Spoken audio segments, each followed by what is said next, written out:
शत सहस्त्र फुट की ऊंचाई पर जो पर्वत पर ऊपर कौन रहता है पर जो भी कस्तूरी मृग है वहां रहते हैं। यहाँ पर पहले कहते हैं कि अमल मतलब सुंदर धवलगिरी के शिखरों पर। धवल मतलब यहाँ पर श्वेत,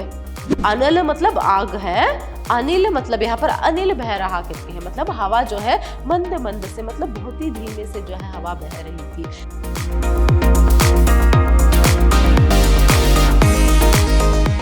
नमस्कार, मैं हूँ हर्षिता, हिंदी लेक्चरर विद्याश्रम कॉलेज मैसूर। आज हम मैसूर यूनिवर्सिटी के 3rd सेमेस्टर बीकॉम की हिंदी पाठ्यक्रम से बादल को गिरते देखा है कविता जो है उसे देखेंगे। कविता को देखने से पहले हम हमेशा की तरह जो कवि परिचय है वह देखेंगे। देखिए, प्रस्तुत कविता के कवि है नागार्जुन जी। इनका जन्म सन 1911 में बिहार प्रांत मिथिला प्रदेश के अंतर्गत सतलखा नामक ग्राम में हुआ। इनकी प्रमुख रचनाएं युगधारा, प्यासी पतराई आंखें, सतरंगे पंखों वाली, तालाब की मछलियां, तुमने कहा था, हजार हजार बाहों वाली, पुरानी जूतियों का कोरस आदि जो है यहाँ पर इनकी प्रमुख रचनाएं हैं। देखिए, अगर प्रस्तुत जो इनकी कविता है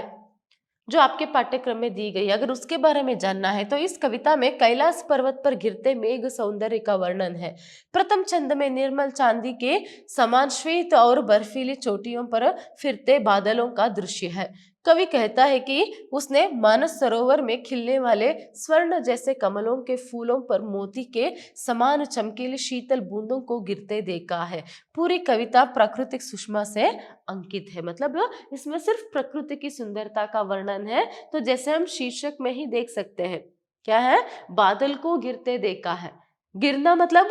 वो गिरना नहीं है, घिरना मतलब घेरा। तो क्या है यहाँ पर, हिमालय पर्वत के ऊपर जो है यहाँ पर बादलों को घिरते हुए कवि ने देखा है करके वहां की प्राकृतिक सुंदरता का वर्णन जो है समग्र मतलब पूर्ण रूप से इस कविता में वहां करते जाते हैं। कैसे करेंगे, चलिए अभी हम कविता में ही देखेंगे। देखिए, कविता का प्रारंभ होता है, अमल धवल गिरी के शिखरों पर बादल को गिरते देखा है, छोटे छोटे मोती जैसे उसके शीतल तुहिन कणों को मानस सरोवर के उन स्वर्णिम कमलों पर गिरते देखा है, बादल को घिरते देखा है। देखिए, यहाँ पर पहले कहते हैं कि अमल मतलब सुंदर धवलगिरी के शिखरों पर। धवल मतलब यहाँ पर श्वेत, गिरी मतलब पर्वत, शिखर मतलब भी पर्वत है। देखिए, यहाँ पर कवि प्रारंभ में ही कहते हैं कि हिमालय पर्वत क्या है, वहां हिम से ढका हुआ होता है, तो इसीलिए श्वेत चांदी जैसे यहाँ पर श्वेत हिमालय पर्वतों पर यहाँ पर क्या किया है, बादल को कवि ने घिरते देखा है। देखिए, वो कहते हैं कि छोटे छोटे मोती जैसे, पहले हिमालय पर्वत के ऊपर क्या है, सुंदर हिमालय पर्वत के ऊपर सफेद शिखरों पर जो है बादल को गिरते देखा है करके कहते हैं। फिर आगे कहते हैं कि बादल को गिरते देखा है, फिर उसके साथ साथ उसके छोटे छोटे मोती जैसे शीतल तुहिन कण मतलब हिम के कण, तुहिन कणों को मतलब यहाँ पर क्या है, हिम के कणों को स्वर्णिम मतलब मानस सरोवर के, स्वर्णिम मतलब सुनहरे कमलों पर गिरते देखा है। देखिए, ये जो गिरना है ऊपर से गिरना, गिरते, और यहाँ पर आप देख सकते हैं घिरते, तो ये घेरा और यहाँ पर गिरते मतलब ऊपर से नीचे गिरना। तो ऐसे में जो बादल जो है वहां मंडराते रहते हैं, घिरते रहते हैं हिमालय पर्वत के ऊपर। तो ऐसे में उसके तुहिन कण, छोटे छोटे हिम कण जो है मानस सरोवर के सुनहरे कमलों के दलों पर जो है वहां मोती जैसे मानो बिखरे हुए हैं, गिरे हुए हैं, ऐसे महसूस होता है। देखिए, वो दृश्य ही कितने सुंदर है ना। कमल है, कमल के कणों पर वो जो ओस की बूंदे जो है गिरना, हिम के कण जो है यहाँ पर गिरना, मतलब कैसे मानो किसी ने मानस सरोवर के कमलों के दलों पर मोती को ही बिखेर दिया है, ऐसे जो है यहाँ पर लगता है। तो बादल को गिरते देखा है करके इसका वर्णन जो है करते हैं। नेक्स्ट देखिए, यहाँ पर तुंग हिमालय के कंधों पर छोटी बड़ी कई झीलें हैं, उनके श्यामल नील सलिल में समतल देशों से आकर पावस की उमस से आकुल तिक्त मधुर बिस्तंतु खोजते देख हंसों को तिरते देखा है, बादल को घिरते देखा है। देखिए, आगे यहाँ पर कहते हैं कि तुंग हिमालय के कंधों पर छोटी बड़ी कई झीलें हैं। झील मतलब यहाँ पर भी झरना है, फॉल से।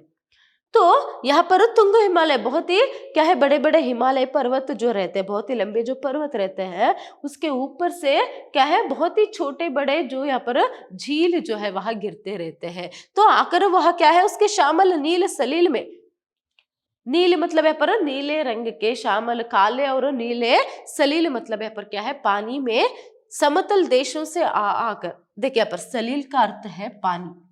श्यामल नीले मतलब काले और नीले पानी। कहीं बहुत सारे झीलें हैं हिमालय पर्वत में, तो कुछ झीलों के जो पानी है जब नीचे गिरते हैं तो गिरने पर जो समतल में वो जो पानी जो एक सरोवर जैसा बन जाता है, फिर कभी कभार वहां बहती जाती है। तो ऐसे में क्या है, बहुत सारे हंस वहां पर आकर, समतल देशों से आकर पावस की उमस से आकुल तिक्त मधुर बिस्तंतु को खोजते देखा है। देखिए यहाँ पर पावस मतलब क्या है, बारिश। तो ऐसे में बारिश के उस मौसम से आकुल क्या है यहाँ पर, तिक्त मधुर बिस्तंतु को जो है, जो हंस है वो बारिश से आकुल होकर क्या है, भूखे जो है यहाँ पर हंस जो है यहाँ पर मानस सरोवर में या फिर उस झील के पानी में तैरते हुए क्या है, तिक्त मधुर बिस्तंतु को, बिस्तंतु मतलब यहाँ पर क्या है, कमल के जो दल के नीचे जो यहाँ पर रहती है उसे वो ढूंढ रहे हैं, मतलब जिसे क्या है, मानो कमल के फल भी हम कह सकते हैं, उसे उस बिस्तंतु को जो है वह ढूंढ रहे हैं ताकि वह उसे खा सके। तो ऐसे में क्या है, जो हंस है उस पानी में, हिमालय पर्वत से जो झील जो गिरते हैं उसके पानी में क्या है, हंस जो है आकर बिस तंतु को, कमल के दल को, डंडी को जो है, फिर जो फूल जो रहता है उसे वहां ढूंढते रहते हैं। तो ऐसे में हंसों को तिरते देखा है। ऐसे में क्या है, मानस सरोवर या फिर हिमालय पर्वत में जो भी झील है उसके नीचे जो भी सरोवर है, फिर पानी जो रहता है उसमें तिरते हुए, चाहे काले पानी हो या नीले पानी हो, उसमें तैरते हुए जो है मैंने देखा है हंसों को, और बिस्तंतु को खोजते हुए भी मैंने देखा है करके कवि कहते हुए बादल को गिरते देखा है करके कहते हैं। आगे देखिए पर, ऋतु बसंत का सुप्रभात था, मंद मंद था अनिल बह रहा, बालारुण की मृदु किरणें थी, अगल बगल स्वर्णभ शिखरे थे, एक दूसरे से विरहित हो अलग अलग रहकर ही जिनको देखे। अभी पहले हिमालय पर्वतों के बारे में, फिर उसमें जो मानस सरोवर है, जो कमल के दल है उसका भी वर्णन उन्होंने किया, और उसके साथ साथ हंसों का भी वर्णन किया, पानी का भी, झीलों का भी वर्णन किया। आगे देखिए वो कहते हैं कि अभी वसंत ऋतु था, ऋतु वसंत मतलब वसंत ऋतु का जो सुप्रभात था, मतलब अर्ली मॉर्निंग, सुबह सुबह ही, मंद मंद था अनिल बह रहा, अनिल मतलब यहाँ पर हवा, अनल मतलब आग है, अनिल मतलब यहाँ पर अनिल बह रहा करके है, मतलब हवा जो है मंद मंद से, मतलब बहुत ही धीमे से जो है हवा बह रही थी। तो ऐसे में बालारुण की मृदु किरणें थी, बालारुण मतलब यहाँ पर क्या है, तभी तभी सूर्योदय हुआ था, इसीलिए यहाँ पर अर्ली मॉर्निंग का जो जिक्र है यहाँ पर किया है, मतलब सूर्योदय तभी तभी हुआ था, इसलिए बालारुण की किरणें मतलब सूर्य की वो जो सुनहरे कोमल किरणें जो है पड़ रहे थे। तो ऐसे में अगल बगल स्वर्णभ शिखरें थी, देखिए कैसे वर्णन है, सूर्योदय हो रहा था, बालारुण के अगल बगल में, जैसे हम क्या है सूर्योदय सनराइज जो है पर जिसका वर्णन करते हैं, जैसे पर्वत से वहां सूर्योदय जो है होता है, वैसे क्या है अगल बगल, उस सूर्य के अगल बगल में सुनहरे जो है यहाँ पर पर्वत थे, तो उस पर्वत के पीछे से होकर जो है यहाँ पर सूर्योदय जो है हो रहा था, उसकी सुनहरे किरणें पड़ने पर वो जो हिम शिखर है वो भी क्या है, सुनहरे रंग से जो है वह दिख रहे थे। तो ऐसे में एक दूसरे से विरहित होकर, किसकी यहाँ पर विरह की बात कर रहे हैं हम अभी आगे देखेंगे, तो एक दूसरे से विरहित होकर अलग अलग रहकर ही, जिनको अब तक क्या है वह दूसरे से अलग हुए थे, विरह जो है थे, विरहित जो है थे, तो ऐसे में सारी रात बितानी होती। देखिए किसकी बात कर रहे हैं आगे हमें पता चलेगी। तो ऐसे सुनहरे यहाँ पर एक माहौल जब था, सूर्योदय ही, मतलब जब सूर्योदय होता है तो आपको पता है कि क्या है, सूर्य की किरणें, सूर्य भी हमें लाल रंग के ही दिखते हैं ना, तो एक तरह के सुनहरे रंग के, तो उसकी किरणें भी, सुनहरे किरणें जब पड़ती है तो हिम पर्वत भी मानो क्या है सुनहरा रंग से यहाँ पर दिखता है। तो ऐसे में मंद जब हवा बह रही थी, वसंत ऋतु की सुबह जो है पर शीतलता से मंद हवा जब बह रही थी, तो ऐसे में जो रात भर एक दूसरे से अलग अलग थे, और रात भर जो है अलग रहने पर विरह व्यथा में जिन्हें रात बितानी होती, तो ऐसे में निशा काल के चिर अभिशापित बेबस उन चकवा चकई का बंद हुआ क्रंदन, फिर उनमें उस महान सरोवर के तीरे शैवालों की हरी दरी पर प्रणय कलह चिरते देखा है, बादल को घिरते देखा है। देखिए किसकी बात अब तक कर रहे थे? कौन यहाँ पर रात भर अलग अलग थे? चकवा और चकई पक्षी। साहित्य में मतलब ऐसा माना जाता है कि क्या है, वो अभिशापित है। कौन है? चकवा और चकवी पक्षी जो है वह निशा काल के मतलब रात, निशा मतलब यहाँ पर क्या है, रात के समय में उन्हें एक अभिशाप जो है मिला है कि उनकी मिलन जो है वह रात में नहीं हो सकता है। तो साथ में तो वो रहते हैं जरूर, मगर उनकी मिलन जो है वह संभव नहीं है। तो साथ रहकर भी जो एक विरह व्यथा में तड़प रहे थे चकवा और चकवी पक्षी, तो उनका बंद हुआ क्रंदन, क्रंदन मतलब है पर रोना, मतलब उनका जो दुख है, रोना जो है वह बंद हो जाता है सुबह होते। क्यों? क्योंकि वो रात में मिलन नहीं कर सकते, रात में उन्हें क्या है पर दूर रहना है, मगर सुबह होते ही वह मिल सकते हैं। तो ऐसे में फिर उनमें उस महान सरोवर के तीरे शैवालों की हरी दरी पर, देखिए यहाँ पर अभी सरोवर के तीर में, तो ऐसे में मानस सरोवर के क्या है पर तीरों में यहाँ पर क्या है, हरी दरी पर, वहां पर जो भी यहाँ पर घास पास जो रहते हैं, हरी दरी जो यहाँ पर रहती है, तो उसके तीर में उन लोगों के प्रणय कलह चिढ़ते देखा है। देखिए उस जो हरी दरी पर मतलब मानस सरोवर के तीर पर, मानो हरे दरी पर जो है अभी जो रात से जो है यहाँ पर विरह व्यथा से तड़प रहे थे रात भर, तो अभी सुबह होते ही उन लोगों के प्रणय कलह को जो है छिड़ते देखा है। मतलब उन लोगों के मतलब चकवा और चकवी की जो मिलन जो है, प्रणय कलह मतलब मिलन को जो है यहाँ पर होते देखा है, बादल को गिरते देखा है करके यहाँ पर चकवा और चकवी पक्षी का भी जो वर्णन है कवि करते हैं। नेक्स्ट देखिए, कहते हैं कि दुर्गम बर्फानी घाटी में शत सहस्त्र फुट की ऊंचाई पर अलकनाबी से उठने वाले निज के ही उन्मादक परिमल के पीछे धावित हो होकर तरल तरुण कस्तूरी मृग को अपने पर चढ़ते देखा है, बादल को गिरते देखा है। अभी यहाँ पर देखिए कस्तूरी मृग का जो वर्णन है कवि करते जाते हैं। कहते हैं कि दुर्गम बर्फानी घाट में, दुर्गम मतलब बहुत ही कठिन मुश्किल बर्फानी घाटों में, मतलब बर्फानी मतलब बर्फ से ढके हुए दुर्गम मुश्किल घाटों पर, मतलब क्या है यहाँ पर पर्वतों पर शत सहस्त्र फुट की ऊंचाई पर अलकनाबी से उठने वाले, शत सहस्त्र फुट की ऊंचाई पर जो पर्वत पर ऊपर कौन रहता है पर जो भी कस्तूरी मृग है वहां रहते हैं, तो वो अपनी ही नाभि से उठने वाले वो जो एक क्या है अदृश्य, मतलब यहाँ पर देख सकते हैं आप अलक नाभि से उठने वाले, अलक नाभि मतलब अदृश्य रूप से अपने ही नाभि से उठने वाले जो एक कस्तूरी की जो सुगंध है, उस सुगंध को देखते हुए कोचते हुए वो कैसे रहते, वो सुगंध उन्मादक एक परिमल जो है वहां रहता है। उन्मादक मतलब वो मादक को करने वाले, मतलब वो उन्मत्त जो है वह कर देती है। तो ऐसे उन्मत्त उन्मादक परिमल को, खुशबू को जो है ढूंढते हुए वो जो कस्तूरी मृग है अपने ही पर उठ उठ कर कहाँ से आ रहा है, कहाँ से आ रहा है, ऐसे जो है उस परिमल को ढूंढते हुए जो है मैंने देखा है, बादल को गिरते देखा है करके यहाँ पर कवि कहते हैं। देखिए कस्तूरी मृग के बारे में भी आप सबको पता है, कबीरदास जी ने भी कस्तूरी मृग के बारे में कहा है कि जो कस्तूरी मृग है वो अपने नाभि में ही कस्तूरी नामक एक जो एक द्रव्य रहता है जिससे ही वो जो सुगंध जो है आती रहती है, मगर फिर भी वो वन भर में मतलब जंगल में पूरा जो है पूरे जंगल में वह यहाँ पर ढूंढते रहते हैं कि कहाँ से ये सुगंध आ रहे, कहाँ से ये सुगंध आ रहे, उन्हें पता ही नहीं है, वो अनजान है जिससे कि वो उन्हीं की नाभि से वो सुगंध जो है आ रही। वैसे ही यहाँ पर क्या है, यहाँ पर भी वैसे ही वर्णन जो है यहाँ पर कवि करते हैं कि कस्तूरी मृग जो है क्या है, यहाँ पर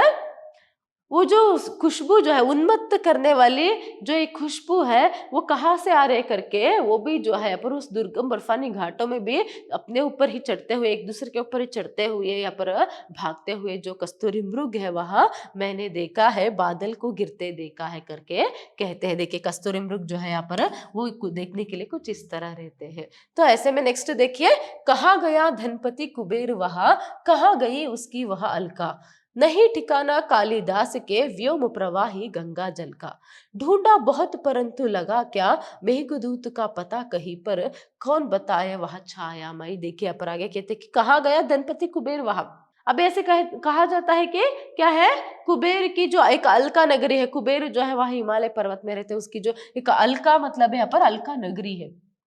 कुबेर आपको पता है धनपति मतलब क्या है, वह संपत्ति की अधिपति है कुबेर। एक तो लक्ष्मी माँ, उसे छोड़कर नेक्स्ट जो है कुबेर को ही हम संपत्ति की, धन की अधिपति जो है यहाँ पर मानते हैं। तो कहा गया है कि जो कुबेर है वह हिमालय पर्वत में रहते हैं, उनकी अलका नगरी हिमालय पर्वत में है। तो वो कहा गया, मैंने ढूंढा मगर मुझे तो दिखा नहीं, और नहीं ठिकाना कालिदास के व्योम प्रवाही गंगा जल का, और ना ही क्या है कालिदास ने जो कहा है कि व्योम प्रवाही गंगा जल जो है यहाँ पर आते हैं। व्योम मतलब आकाश,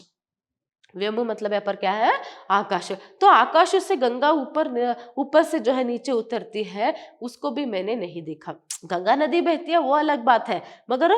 कहा गया है कि क्या है यहाँ पर ऐसा विवरण है कि क्या है ऊपर से आकाश से गंगा नदी जो है उतरती है, गंगा जो है उतरती है। तो मैंने उसे भी नहीं देखा, फिर ढूंढा बहुत परंतु लगा क्या मेघदूत का पता कहीं पर। और उसके साथ साथ मेघदूत को भी जो है मैंने ढूंढा, जो कालिदास ने अपने साहित्य में जिनका जिक्र किया है, मेघदूत का हो या फिर क्या है अलका नगरी के बारे में हो या फिर व्योम प्रवाही गंगा जल के बारे में हो, मगर मैंने उन सबको ढूंढा, कोई यहाँ पर पता नहीं लगा, मतलब कुछ भी मुझे पता नहीं लगा, कुछ भी दिखा नहीं। बरस पड़ा होगा ना यहीं पर, जाने दो वह कवि कल्पित था, मैंने तो भीषण जाड़ों में नभ चुंबी कैलाश शीर्ष पर महामेघ को झंझानिल से गरज गरज भिड़ते देखा है, बादल को गिरते देखा है। देखिए अभी चाहे अलका नगरी के बारे में हो, कुबेर के बारे में हो, व्योम प्रवाही गंगा जल के बारे में हो, तो यहाँ पर सबके मतलब मेघदूत के बारे में हो, मतलब सबका जिक्र जो कालिदास ने किया था वो तो मुझे कभी दिखा नहीं, पता नहीं चला। बरस पड़ा होगा ना यहीं पर, मतलब शायद ये हो सकता है यहीं पर ही वहां बरस पड़ा था, मतलब गंगा जो है ऊपर से व्योम से यहीं पर बरस पड़ा था, मगर मुझे तो पता नहीं, मैंने देखा नहीं। अभी फिर वही कहते हैं कि जाने दो, क्या है जाने दो, वहां तो कवि कल्पित था, क्या है वहां कवि के द्वारा, कालिदास भी एक कवि है, महान कवि है, तो वो तो कवि से कल्पित था वो सभी बातें, तो उसे छोड़ो। मगर मैंने क्या देखा है यहाँ पर, मैंने भीषण जाड़ों में, झाड़ में मतलब सर्दी के मौसम में, बहुत ही क्या है भीषण सर्दी के मौसम में नभुचुंबी, नभ मतलब भी यहाँ पर आकाश है, तो ऐसे में नभुचुंबी कैलाश शीर्ष पर, देखिए कहा जाता है कि सबसे बड़ा जो पर्वत है वहां कैलाश पर्वत है हिमालय में, तो ऐसे में नभुचुंबी आकाश को चूमने वाला जो है, मतलब मानो आकाश को छूने जैसा इतना बड़ा, जो इतने लंबे जो कैलाश पर्वत है उस पर जो है महामेघ को झंझानिल से, देखिए पर झंझानिल का अर्थ क्या है तूफान, अनिल मतलब वायु हवा, आपको मैंने पहले ही बताया था, तो झंझानिल मतलब तूफान, महा तूफान को महामेघों से मतलब बड़े बड़े बादलों से भिड़ते देखा है। देखिए एक तरफ तूफान से बहुत बड़े बड़े यहाँ पर तेज हवा जो है आ रही है, और यहाँ से क्या है बड़े बड़े बादल मेघ, तो दोनों को टकराना, दोनों को एक दूसरे से गरज गरज कर भिड़ते देखा है, बादलों को गिरते देखा है करके यहाँ पर कहते हैं। कितनी सुंदर वर्णन जो है वहां करते हैं। सबसे लंबी गगनचुंबी जो कैलाश पर्वत है उसके ऊपर एक तरफ तूफान और एक तरफ बड़े बड़े बादल, देखिए यहाँ पर महामेघ मतलब मेघ मतलब भी बड़े बड़े बादलों को एक दूसरे से भिड़ते देखा है, और क्या है यहाँ पर बादलों को घिरते देखा है करके यहाँ पर कहते हैं। आगे देखिए, शांत शांत निर्जर निर्जरणी कल मुखरित देवदारू कानन में शोणित धवल भोज पत्रों से छाई हुई कुटी के भीतर रंग बिरंगे और सुगंधित फूलों से कुंतल को साजे इंद्रानील की माला डाले शंख सुरी के सुगढ़ गलों में। देखिए पर शांत शांत निर्जर निर्जरणी कल मुखरित देवदारू कानन में, देवदारू कानन मतलब जंगल, देवदारू के जंगल में, देखिए हिमालय पर्वत में बहुत ही घने जंगल है, उसमें भी क्या है बहुत अलग अलग तरीके के वृक्षों को हम देख सकते हैं। फिलहाल यहाँ पर देवदारू की जो वन है उसका वर्णन करते हैं कि वहां पर क्या है बहुत ही शांत रूप से निर्जरणी मतलब क्या है बहुत सारे झरने ऊपर से क्या है शांत रूप से बहते मैंने देखा है, कल कल निनाद करते हुए बहुत ही शांत रूप से उन झरनों को भी यहाँ पर क्या है गिरते हुए बहते हुए मैंने देखा है। तो ऐसे देवदारू कानन में क्या है शोणित धवल, शोणित मतलब खून, एक्चुअली में शोणित मतलब क्या है पर खून, धवल मतलब है पर सफेद, तो ऐसे में लाल और सफेद, तो शोणित मतलब यहाँ पर हम खून ही नहीं ले सकते, तो लाल रंग यहाँ पर ले सकते हैं। तो लाल रंग और सफेद रंग के बोझ पत्रों से क्या है यहाँ पर छाई हुई कुटी के भीतर, देवदारू के वन में, कानन मतलब देवदारू के वन में क्या किया गया है, यहाँ पर कुछ सफेद और कुछ लाल रंग के जो भोजपत्र जो रहते हैं उससे यहाँ पर कुटी बनाकर उसके भीतर, भीतर मतलब अंदर रंग बिरंगे और सुगंधित फूलों से क्या है कुंतल को साजे, इंद्रानील की माला डाले। कुंतल मतलब केश राशि, कुंतल मतलब यहाँ पर क्या है, केश राशि। रंग बिरंगे सुगंधित फूलों से अपने केश राशि को सजाए हुए और उसके साथ साथ इंद्रा नील मतलब एक नील मणि की माला डाले और शंख सुरी के सुगढ़ गलों में क्या है पर कानों में कुवलय लटकाए, कानों में कुवलय जो है पर लटकाए। शतदल लाल कमल वेणी में रजत रचित मणि खचित कलामय पान पत्र द्राक्षा साव पूरित रखे सामने अपने अपने लोहित चंदन के त्रिपटी पर नरम निदाग बाल कस्तूरी मृग छालों पर पलती मारे मदिरारुण आंखों वाले उन उन्माद किन्नर किन्नरियों की मृदुल मनोरम अंगुलियों को वंशी पर फिरते देखा है, बादल को गिरते देखा है। देखिए यहाँ पर कहाँ से उन्होंने शुरू किया था, प्राणी के बारे में और पक्षियों के बारे में और जो भी नैसर्गिक सुंदरता थी, प्रकृति की जो भी सुंदरता थी उसका वर्णन कवि ने अब तक किया। अभी जो है यहाँ पर जो किन्नर किन्नरिया, किन्नर किन्नरिया मतलब जो वहां पर जो रहते हैं लोग, उनका वर्णन जो है यहाँ पर कवि करते हैं। तो ऐसे में वो क्या है यहाँ पर बोझ पत्रों से, लाल सफेद रंग से क्या है बने हुए बोझ पत्रों से पत्रों की कुटिया में क्या कर रहे हैं, वहां एक तो रंग बिरंगे फूल और सुगंधित फूलों से अपने केश राशि को सजाए हुए, इंद्रनील मतलब नीले रंग के इंद्रनील मणि को पहने हुए और उसके साथ साथ क्या है कानों में कुवलय लटकाए और फिर उसके साथ साथ क्या है यहाँ पर शतदल क्या है पर कमल वेणी में क्या किया है रजत रचित मणि खचित। रजत भी मतलब यहाँ पर क्या है चांदी से और क्या है चांदी और मणियों से, रत्नों से जो है पर खचित कलामय पान पत्र में क्या है चांदी से बना हुआ कलामय पान पत्र मतलब यहाँ पर क्या है जिसमें द्राक्षा साव, यहाँ पर जो आपको द्राक्षा साव करके दिया गया है उसका मतलब क्या है द्राक्षा रस। द्राक्षा साव मतलब द्राक्षा रस मतलब जो आजकल हम वाइन कहते हैं। तो उसको जो है डालकर देखिए कैसे वर्णन जो है, अभी वो कुटिया में बैठे हुए हैं सभी किन्नर किन्नरिया और उसके साथ साथ वह क्या कर रहे हैं यहाँ पर रजत रचित मतलब चांदी से बनाए हुए जिस पर मोती सभी जड़े हुए हैं और कमलों के दलों पर जो है यहाँ पर सब कुछ डालकर वो क्या कर रहे हैं उस जो द्राक्षा रस जो है उसे आस्वादन जो है कर रहे हैं। देखिए रखे सामने अपने अपने लोहित चंदन की त्रिपाठी पर, देखिए यहाँ पर चांद चंदन मतलब आपको पता है सैंडल की, त्रिपाठी मतलब टिपाई, त्रिपाठी का अर्थ यहाँ पर क्या है टिपाई। तो टिपाई जो है चंदन के बने हुए एक टिपाई पर क्या है जो द्राक्षा रस है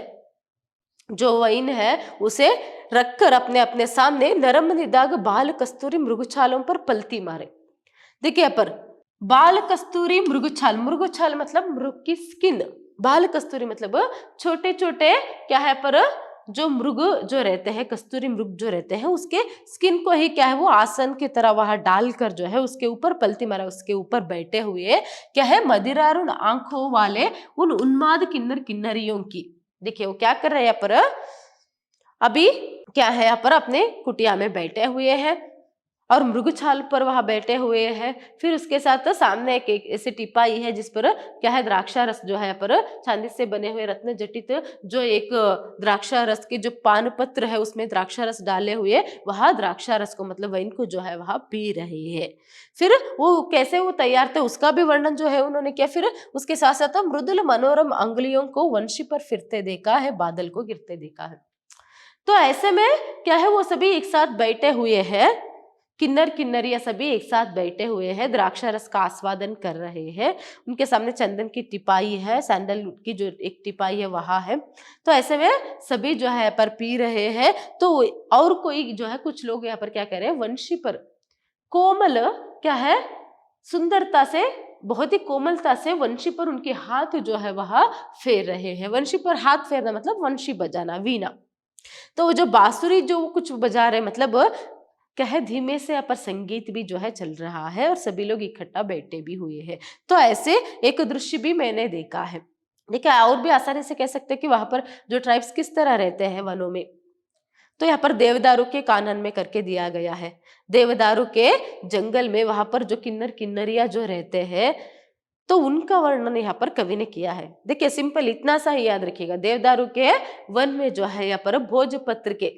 लाल और सफेद रंग के भोजपत्रों से बने हुई कुटिया के अंदर क्या है, किन्नर किन्नरिया जो है बैठे हुए हैं। उनके सामने चंदन की तिपाई है और क्या है, चांदी से और रत्न से जटित जो एक पान पत्र है, उसमें द्राक्षा रस को डाले हुए वो द्राक्षा रस का आस्वादन जो है यहाँ पर कर रहे हैं। और उसके साथ साथ क्या है, कुछ लोग मुरली भी बजा रहे हैं। तो ऐसे में बादल को घिरते देखा है करके यहाँ पर कवि कहते हैं।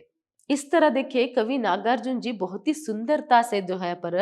हिमालय पर्वत के ऊपर बादल को घिरते हुए देखा है मैंने। तो ये बात को कहते कहते बहुत अच्छे से हर एक छोटी मोटी बातों को भी जिक्र करते हुए सुंदरता की जो वर्णन है, मतलब प्राकृतिक सुंदरता के वर्णन जो है यहाँ पर वहां करते हैं, जिसमें पाठक भी जो है वो पाठकों का मन भी जो है वहां मोह लेते हैं। धन्यवाद।